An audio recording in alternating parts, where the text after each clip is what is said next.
Hello and welcome to the Profitable Baker podcast, the show for bakers who mean business. I'm Annie Bennett, founder of the Home Baking Business Academy, and every week I'll be sharing practical lessons, mindset shifts, and inspiring stories from bakers who are building businesses they love. Because success in this industry isn't about who bakes the fanciest cakes, it's about who builds the strongest business foundations. Let's get started. Hello and welcome to this episode of the Profitable Baker podcast with me, Annie Bennett. Oh, I'm so delighted today because today is slightly different to our previous episodes. It is a guest episode, hooray! And I've got a splendid guest for me to chat with. I have the lovely Jenny Gilson here. Now, Jenny runs Sweeter Success and is a cake business mentor like myself. So what we're going to do is have a good old chat about how the industry is going. So welcome, Jenny. It's so lovely to have you here. Oh, thank you so much for inviting me. We've already had a bit of a chat, haven't we? Off big secret, we've had a bit of a chat. We're already tears in our eyes with giggling. So Yeah. I know this is going to be a great chat. Oh, absolutely. There's a lot to giggle about in our industry and beyond, isn't there? So, what I'd like, Jenny, is for you to tell me and any listeners who may not know who you are, a little bit about you, your background, and how you come to do what you're doing now. Oh, thank you very much. Well, yeah, I'd love to. So I started way back. Now I'm going to go a little bit further back than probably normal because there's a reason for that. So I failed being dyslexic, failed most of my GCSEs and thought, oh, what now? And I decided the only thing that I really liked doing was catering. So I went to catering college, trained to be a chef, and was really lucky that my first job in a kitchen was at Claridge's in Mayfair in London. Mm. Making afternoon teas and desserts, and we'd be cooking for people like Madonna and George Clooney and the royal family. And while it was amazing, and I worked in a few different places around London as a pastry chef, when I had so I'm skipping forward quite a bit now. At 23, I had my first son. I got married young and had my first son at 23, and I thought a professional kitchen is not the place to raise a family. So I gathered all of the experience that I could. I worked in various different restaurants and bakeries and fine dining and lots of different places, traveled to Australia and worked around there as well. And what I wanted to create, and it had always been my dream to have a cake shop, was I wanted to create something really new and really different for the UK cake market at this point in the early 2000s, and bring together my classical training with some of the more modern stuff that I'd seen and learnt in Australia and create something really new. So I created this cake company all around chocolate, actually. So my speciality was chocolate. And having trained with one of the country's top chocolatiers, I was very lucky that I had some fantastic training. And I talk a lot about, and I don't know if you would do as well, Annie, about niching down and being, let's not try and be master of everything. Let's really be, let's be great at one thing. So my thing was chocolate. Mm. So I started from home, just baking, talking to anybody that would listen about my cakes. Yeah. I'd go to all of the school fairs and the Mm. Christmas fairs and, get out there as much as possible, network, because social media back in the early 2000s wasn't as big as it was now. No. So you actually had to get out there and Yeah. meet people. Mm. I worked from home for 3 years, and then I found the most perfect shop. It was it'd been a post office. It was completely back to bare brick. It'd been closed for a few years. It was on the corner, just leading into town, and it was just the most beautiful little shop with a park opposite. And I thought, that's my cake Oh, shop. perfect. So created a kitchen in this cake shop, so that people could come and watch, and the smell would kind of float up the road. And I remember I was outside painting the shop just before we opened, and these two lads 20 something lads walked past and went, well, I'll give it 6 weeks. And Oh, then 6 weeks later, I was actually turning over, six figures. And I yeah. was like, I'll find you boys and tell you, Yes. So I opened another shop after that, and then I became known in the media to do. So I went on TV a few times as a chocolate cake expert or a cake expert. Mhm. I made a cake live on air for Philip Schofield, which was quite an experience. Had Elaine Page on one side and David Essex on the other Oh side, my word. having my makeup done. Like, what is this? What is happening? David Essex is a blast from the past, isn't it? You Yes, know? those eyes, those Yeah. eyes. So opened my second shop, had a great time. So I had my cake business for 14, 15 years. And then I had just a messy divorce, and I thought, what Mm, do I want from my life? So my next biggest dream after having a cake shop was to live by the coast. And at this point, I lived in the Midlands, which is about as far away from the coast mm, as you can get. mm. So I sold everything. I sold my business. I sold my house. I sold everything, and I moved me and my boys to Dorset, which is where Oh, I now live. yeah. So it's a really long way around saying how I got to, my kind of classical training. And then when I moved, I thought, what now? What do I do now? And I decided I'd had so many people approaching me about how did you start? Like, how did you get to sell £2 million worth of cakes? Like, where did you even, how did that Mm, happen? And I thought there are people out there that need help. Like it mm, feels I have worked with mentors and coaches throughout my career, but very general ones, mm, business mentors and coaches. And I thought there's a market here for people that need a bit more help, specifically in the business of cake yeah. mentoring, cake what's the word I'm looking for? Cake businesses, sorry, Yeah. perimenopausal brain when words just fall out of your head. Yeah. Yeah. So yeah, and now I work with bakers all over the world. I've got clients in Canada and Philippines and America, and really helping them because and you probably see this as well, Annie, is that a lot of bakers are over trained in the technical side of things, Yeah. but the business side, they just don't put as much time and effort into it. And that's when we see that their businesses don't grow because Mm. they make the most amazing cakes, but they don't know how to grow a business, which is very different. Yeah, absolutely. And I was training my members this morning and saying, that when I first started, I mean, my cake journey is a lot shorter than yours, but I started my business about 10, 12 years ago, something like that. And I had not a clue, not a flipping clue about business at all. And it's funny, isn't it? Because we've all, we've come from very different backgrounds. I was 30 years a teacher and didn't really bake much. And then I thought, what do I want to do? And I know we have some colleagues who are also cake business coaches, and we all seem to have come from very different Mm. ways of getting to where we are now, haven't we? Yeah, It's, yeah. but I think a lot of my bakers, and possibly yours as well, have come into running a business because they might have had a career or they might have had a job and they perhaps had children and thought, I want to do something for myself. Yeah, I want to have the freedom of running a business. yeah.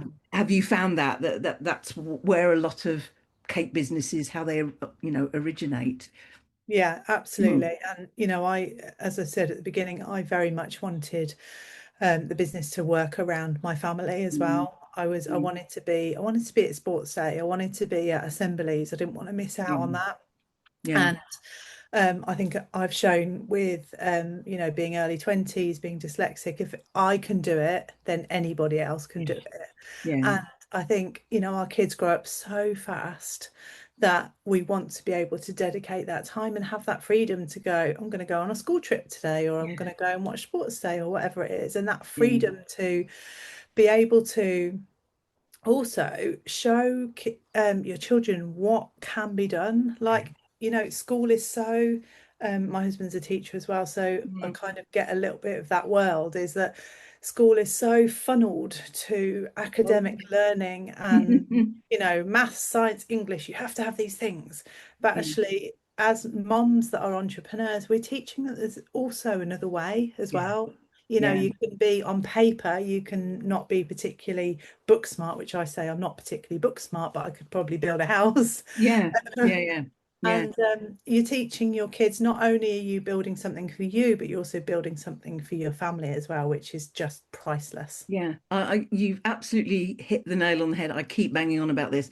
Having been in education, one of the reasons, one of the many reasons I came out of it was it wasn't what it was when I first went in, and it's now very straitjacketed. Mm, With the whole Ofsted and so many children have got to get, you know, mm, past the pass mark and all that kind of stuff.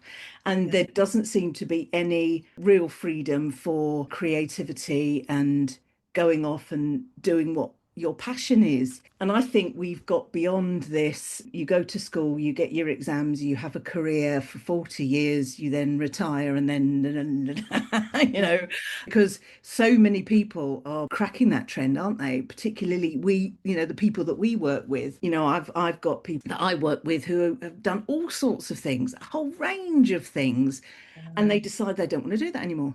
yeah. There is So another many way. years, don't want to do it. Yeah, And yeah, you're right. It's freedom to actually be with your children. But don't you find that there's a danger, isn't there, if you haven't got the business basics to find yourself falling into the trap of taking on the other order, taking on another order, taking on another order. And then you find that, the bakers find that they're working 24/7. yeah, They're so busy that they haven't got time to do the school run and all the things that they started their business for because they perhaps haven't got the business foundations that we teach because that's yeah, what we teach, isn't it? Do you find that? Mm. absolutely. So if you're not pricing properly, Yeah, you're saying, as you say, I'll just do this cake. I don't want to do that cake, but I'll do it because it's a bit of money. But yeah, actually, so I work with clients one to one that really want to have a transformation of their business.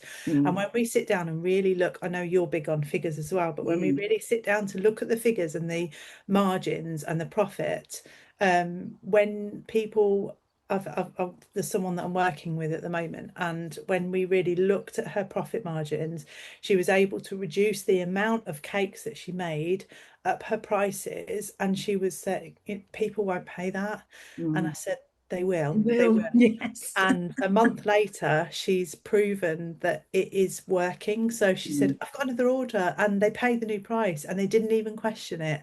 And it's all generally, we talked a little bit about mindset, didn't we, before we mm, started recording the podcast, but mm. it's so mindset led. If you think that somebody isn't going to pay it, if you don't believe in your value, Yeah, then that comes out in your marketing, in your messaging, in your content, and then they don't trust you. So yeah, it's mindset led in trusting yourself first enough to charge properly, and not being the cheap cake maker, because nobody wants to be the cheap cake yeah. maker, do they? Yeah, I was saying, in fact, I was saying to my bakers this morning, and I say to them all the time that the mistake that a lot of home bakers make, particularly when they start, is they think that everyone's after the cheapest.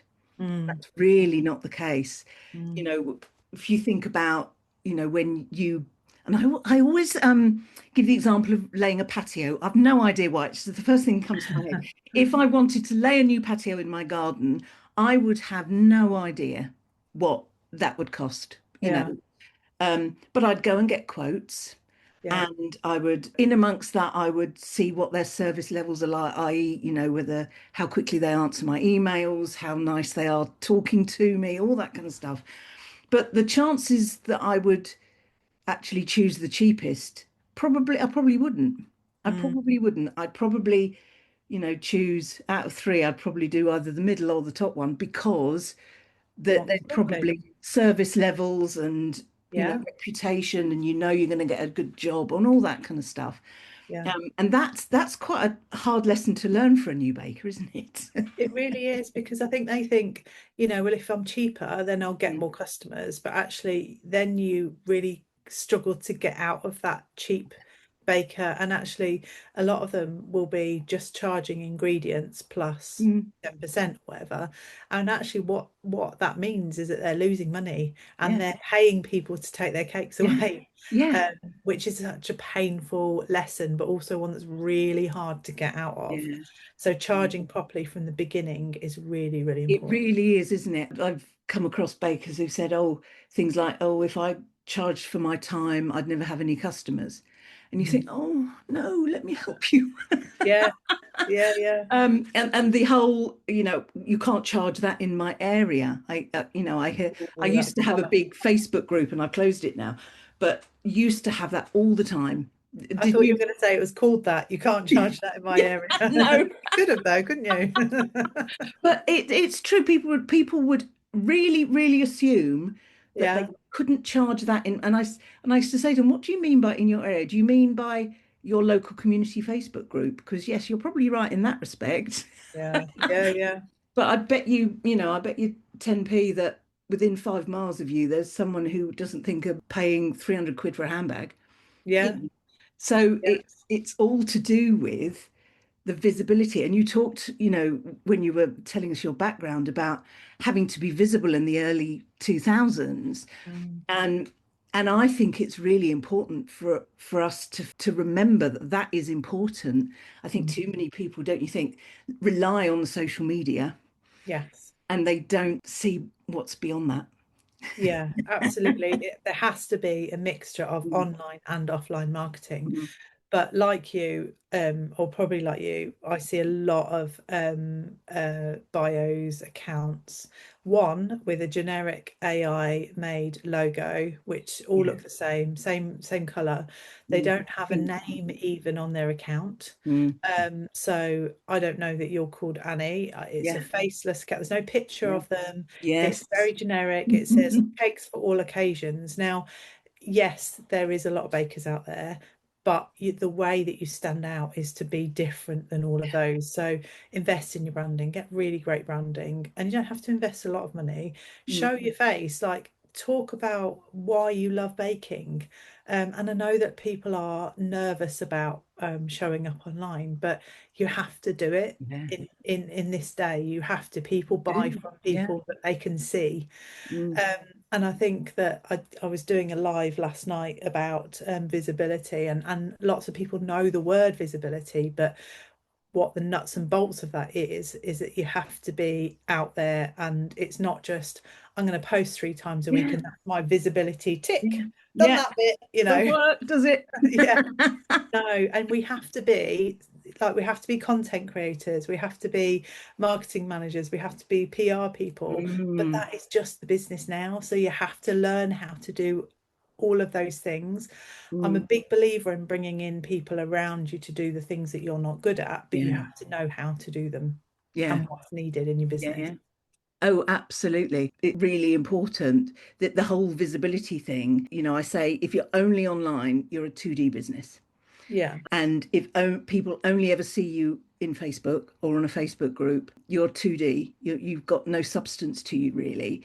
But the yeah. minute they see you in the local paper or they see you talking at an event, they go, "Oh, that's so and so who I saw." That person. They're, Yeah, they're really nice. They were really chatty, all that yeah, kind of stuff.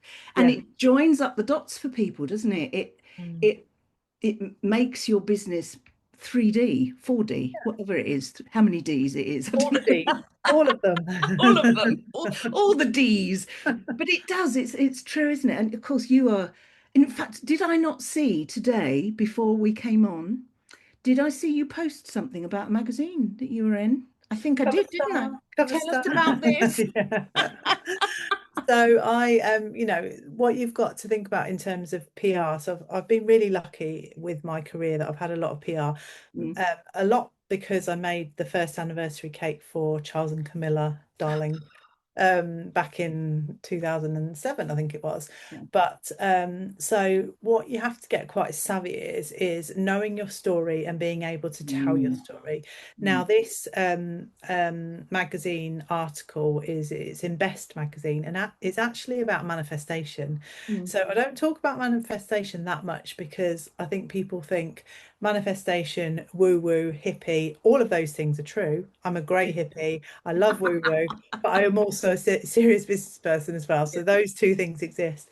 But the article is about how I manifested my husband. Oh, And but it also talks about business as well. So you have to learn how to kind of be a bit more of a personality behind the brand as yeah, well. yeah. And especially for cake makers, I put a lot of my success in the £2 million worth of cakes down to the fact that people knew who I was in the local town. They were like, "Oh, it's the cake lady, it's Chocolate Jenny." Mm, I was mm, called all these kind of names of, chocolate lady or cake lady or whatever, because I was known because I got myself out there. I networked mm, everywhere. I got in the papers. I had a shop. I was on the radio. I was on the telly. And mm, PR is really important. So mm, learning what you want to open up about and what your kind of hook is into your business. You might have started your business because you were made redundant from your old mm, job, or you might have started because you've got a child that's got additional needs and they need you at home more. What is it? And then talk mm. about that. And Yeah. that's what that came from. Absolutely. I talk about that all the time. I've had a bit of PR and, been in papers similar to you.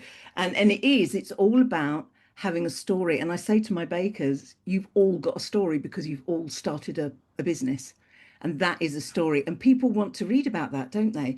People Yeah, love yeah, to open up a magazine or look on, their online paper, local paper, and see, business success, this, that, and the other. yeah. They love that, and magazines love that too, don't they? Yeah, it's inspirational, isn't it? Because Yeah. if you're sitting there thinking you're in a job that you hate and you love making cakes, but you Mm, can't see how to transition and to be able to escape this job to get into doing something that you love doing, mm. and you see that somebody else has done it, you go, oh, I'd love to do Yeah, that. And then yeah, they see it's possible for them as well. absolutely. And that's the key, isn't it? It's seeing someone else do it, and you think, well, I could do that. Yeah, Why yeah, can't I do that? I can do that. yeah, yeah, It really is, isn't it? It's really inspirational. yeah. Now, the other thing I wanted to chat, we sort of alluded to this before we started, the recording. What kind of things do you think are coming up for the industry that perhaps bakers need to watch out for, or things that might be happening that might be causing headaches? Is there anything that's going on, Jenny? I know the answer, but tell me We're anyway. talking about dot cakes and cake sheds. Well, there's a few things, and actually, we've got a meeting, haven't we, in the next few We days? have, yeah. We're putting together a top secret project that I can talk a little bit about. That is trying to help the cake industry to shape for the better, and it Mm, will be cake industry suppliers to try and help cake makers to be more successful. mm, But cake sheds are a massive thing at the moment. They've blown up massively. They've been mm. around actually for quite some time, Over but years. Yeah. they've only actually hit headlines a bit more recently because of the greedy councils Yes. wanting to and there does have to be regulation. We don't want people that haven't got hygiene in Of place, that haven't got course. the Of correct course. training, they haven't got insurance. Absolutely. Mm, But this is a reason why you can't just rely on one stream of income, because mm, you can mm, make really good money from cake shares. You absolutely can. And I've got clients making really good money, but if the council are going to charge you £1,000 a year, you have to decide, is that worth it, or is there another mm, route? So we should never just rely on only one thing, because I think that leaves you too open to mm, outside changes outside of our business. mm. Um, and they will reach a point of saturation where it's a bit of a fad, and you've got to look at other things. I always used to say in my cake business, you have to innovate or die. That's that, Yes. innovate Mm, or close, mm. innovate or stop, innovate or die. You have to keep innovating whilst also maintaining your key thread. What is your key Yeah. thread through your business? I'm not saying make cupcakes one day, dot cakes another day, Lambeth cakes another day, fondant cakes another day. Like, have your thread, but within that, what can you create that's a little bit different? What can Yeah. you how can you keep people's interest? And I think cake sheds in a couple of years may have died out a little They bit may well have done. Yeah. because the council are, it's not just going to be one councils. I think they'll probably all come into Yeah. line. There might be a couple that don't. Yeah, yeah. Well, they've Wow. all apparently all councils have the ability to charge. Some Mm. decide to, and some decide not to. So it's in the, Yeah. it's in the gift of the specific council whether they do decide to charge. And in fact, some of my bakers have got cake sheds and say, "Oh, I've contacted the council and they've said no, we don't charge." So phew. Yeah. But it's all to do with strategy, isn't it? I'm saying all the time, you're quite right. You've got to be a leader. You've Yeah. got to be a leader. And if you knee jerk Mm. react to what someone else is doing, particularly Doris down the road, Mm. Doris down the road is doing bro nuts. Do you remember bro nuts? They were short-lived, weren't they? It was going to be the Diesel. new Yeah. cupcake, and then they. Oh, so and so is doing that and making a few quid. So I'm going to buy all the molds and I'm going to do this, that, and the other, and I'm going to, jump on that bandwagon. Well, of course, after a couple of months, everyone's tired with bro nuts. Yeah. So what's your next thing? So it's got to be long-term strategic. What do I want for the year ahead? Yeah. It's got to be much more that, hasn't it? Yeah. Rather than bandwagoning. Yeah. Yeah. And I'd be really surprised. I think if we chat in a year, we'd go, dot cakes, what were they? Yeah. Yeah, yeah. Well, I mean, everything's got trends. I mean, that's the way Yeah. of the world, isn't it? That's Yeah. how culture works. You have your trends, your Lambeth cakes, and Yeah. but that, for weddings, luckily there'll always be room for the classic white with the Yes. roses on. There'll always Cool. be those, the Yeah. timeless ones. It is, you're right, it is worth looking at the strategy and thinking, what can I do that's a bit different that Doris Mm. down the road isn't doing? Because I don't want to copy Doris. Mm. Yeah. Yeah. It's And right. I want to be doing it first and doing it best. Yeah, yeah, And exactly. And that's what being it comes down innovative. And I to. think as creatives as well, because I think most bakers get into this because they're creative and Mm, they love being creative. And that's how our brain kind of works on dopamine from being creative and yes. creating new things. So if Yeah. you're doing the same thing day in, day out, it gets a little bit boring, doesn't it? But Mm, actually, and that's why most cake makers will create new designs or like mm, working with different people because one day they're doing a white fondant wedding cake, mm. and the next day they might be doing, just looking at the cakes behind you, they might be doing a Yeah. sunflower, or there's so many you can Yeah. open up. Yeah, Yeah. Yeah. you Yeah. can open Yeah. up, be really creative, which is Yeah. great. But it's also so important, as we were talking about before, about having, your pricing structure, because even thinking about this cake shed thing, bakers panic, oh, it's going to cost me £1,000 a year. Well, actually, if you break that down into what that's going to be a week, and Mm, you add that as an overhead to what you're charging, mm. actually it's doable. It Yeah, really is doable. If you yeah, if you're selling the volume of cakes, yeah, you might only have to add on like 50p a cake or something to yeah, cover the cost of that. So it's yeah. all to do, isn't it, with strategy and knowing your numbers and Mm, knowing how it all works. That's key, isn't absolutely. it, Jenny? It's absolutely key, and I don't think we can emphasize this enough. You can make the most amazing cakes in the world, but if you haven't got the business side of it, you're on a wonky house. I always You talk are. about the foundations. Let's Oh, get the yes. foundations right first. Let's get them stable and build from there, rather Oh, than dear. building a sandcastle that will fall over at any time. Absolutely. But it's also a case, isn't it, of when you start up something like this. I mean, you've obviously been doing it for years and years and years, and you've had a really good foundation. But perhaps someone like me who came in later, starting with not a Scooby-Doo of how it all works, and Mm, not realizing that actually, if you start your wedding cake business by discounting things, you're on a hiding to nothing, aren't you? You're yeah, going down a dead end yeah, doing that. yeah. Oh, I'm only charging this because I'm new. Mm, Well, the customer doesn't care whether you're new or not. They just want their finished it's item and good. they want it beautiful. So, Yeah, you know. yeah, yeah, So absolutely. it's not knowing what you don't know. Like Yeah, ideal client, I had not a clue what that was. First time I heard that, I thought, what's all that about? I don't want to yeah, niche. I don't want to, I want to sell to everybody. And it's yeah, not until you start knowing what these things are about. yeah. Um, I mean, I joined lots of business groups and had lots of training from non-cakey people, Mm. about all the, the sales and the pricing and the ideal clients and everything, because it really made a difference. I thought, oh, that's what that's about. Oh, I get it Yeah, now. yeah, yeah. Yeah. And Because it's the cake business can be a bit insular, can't it? It can be a little bit, in a little bubble, and yes, it everyone can. agrees with each other. Oh, yes, you can't charge that in our area either. Yeah, and it's like they present it like it's the news, like Mm, it's the 10 o'clock news, and here mm, is the information that I'm telling you, but mm, actually that's just your thought about it. So mm, when you really delve into the money mindset part of it and you really look at your self-limiting beliefs, mm, and that's why, so when I do the mentorship, when I work one-on-one with clients, I build an audit based around where they are in their business, mm. and no two bakers that I mentor are the same.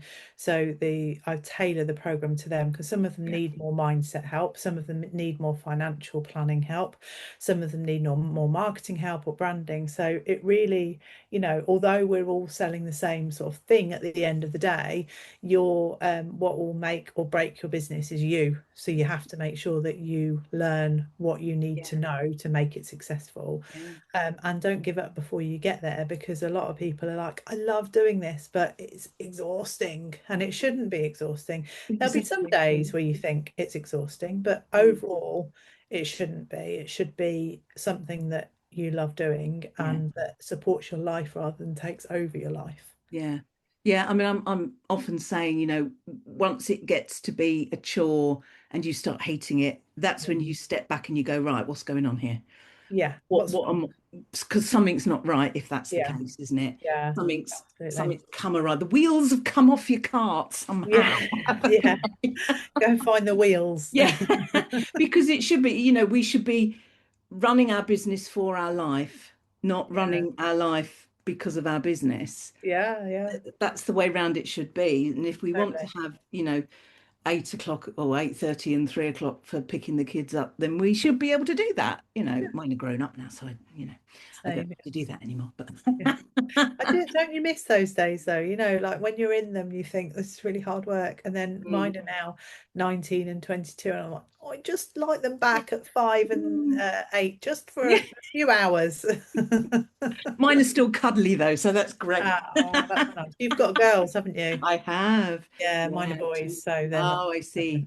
Oh, yeah. Well, yeah, yeah. Nothing. Don't want to say anything about that.